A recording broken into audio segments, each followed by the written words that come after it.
महाभारत की ये कथा अनेक सत्यों को प्रस्थापित करती है।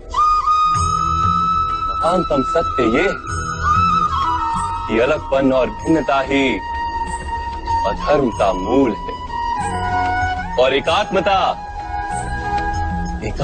ही धर्म का आधार। कैसे? स्वयं विचार कीजिए। मनुष्य का हृदय सुख की आशाओं से, सत्ता और संपत्ति की इच्छाओं से घिरा रहता है सदा। किंतु सामान्य रूप से मनुष्य अपने माता पिता, संतानों, भाई बहन या पत्नी के साथ उचित व्यवहार ही करता है, कोई अन्याय नहीं करता। वो सुख और संपत्ति को समान भागों में बांटकर भोगता है, क्योंकि वो ये जानता है कि उसके सुख का आधार है उसका परिवार, उसके सुख का कारण है उसका परिवार। मनुष्य ये भी जानता है कि उसका सुख समाज से आता है,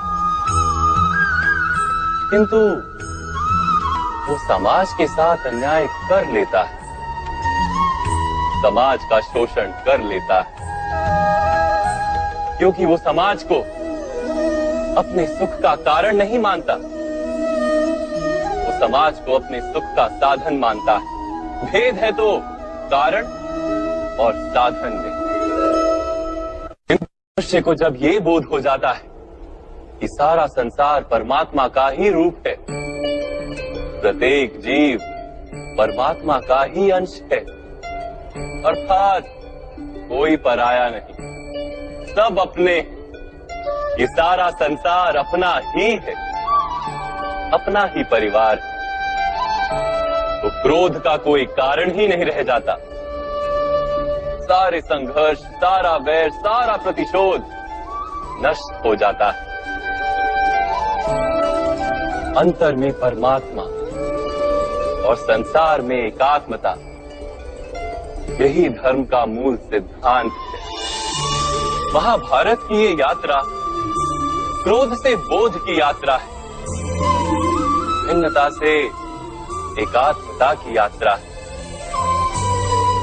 भूमि पर वास करने वाली प्रजा जब तक इस महाभारत की कथा को अपने स्मरणों में जीवित रखेगी, तब तक ऐसा विध्वंस पुनः नहीं होगा। कोई भी शक्ति इसकी महत्ता का वस्त्र हरण नहीं कर पाएगी। इस यात्रा में मेरे साथ प्रवास करने वालों को मैं अभिनंदन देता हूं। उनके हृदय में धर्म का बीज कल्याण, संसार का कल्याण। ओम सहना भवतु। ईश्वर हमारा रक्षण करे। सहनो भुनक्तु। हम सब मिलकर सुख भोगे। सहवीर्यम करवावहे। एक दूसरे के लिए प्रयास करें। तेजस्विनावधितमस्तु। हम सबका जीवन तेज से भर जाए। मा विद्विषावहे। परस्पर कोई द्वेष या ईर्ष्या ना हो।